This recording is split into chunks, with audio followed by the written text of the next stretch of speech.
Hello everyone, welcome to our channel. బంగాళాఖాతంలో ఏర్పడిన ఉపరితల ఆవర్తన ద్రోణి ప్రభావంతో తెలుగు రాష్ట్రాల్లో అతి భారీ వర్షాలు నమోదవుతున్నాయి.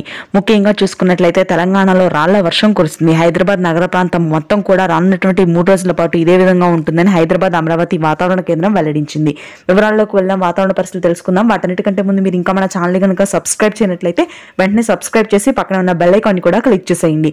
ఇక లేట్ చేయకుండా వివరాల్లో కనుక వెళ్ళినట్లయితే ప్రస్తుతానికి ఉపరితల ఆవర్తన ద్రోణి ప్రభావంతో తెలంగాణలో ముఖ్యంగా హైదరాబాద్లోని Khairatabad, Nampally, Uppal, Ghatkesar, Kondapur, Kokapet, Gachibowli, hitech city, Manikonda, LB Nagar, Vanasthalipuram, Ghatkesar ప్రాంతాల్లో అత్యధికంగా రాళ్ల వర్షం నమోదవుతుంది. రానున్నటువంటి 3 రోజుల పాటు ఇదే పరిస్థితి కొనసాగే అవకాశం ఉందని హైదరాబాద్ అమరావతి వాతావరణ కేంద్రం వెల్లడించింది.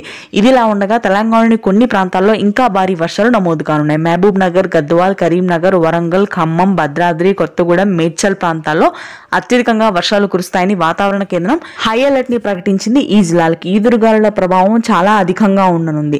ఇక ఆ తరువాత మనకు ఉత్తర కోస్తా జిల్లాల్లో కూడా తేలికపాటి వర్షాలు నమోదవుతున్నాయి. శ్రీకాకుళం, విజయనగరం, విశాఖపట్నం ప్రాంతాల్లో తేలికపాటి జల్లులు, మధ్యాంధ్ర ప్రాంతాల్లో ఈదురుగాలుల ప్రభావం అత్యధికంగా ఉంటుంది. ఇది తెలుగు రాష్ట్రాలకు సంబంధించిన latest weather update. Thank you.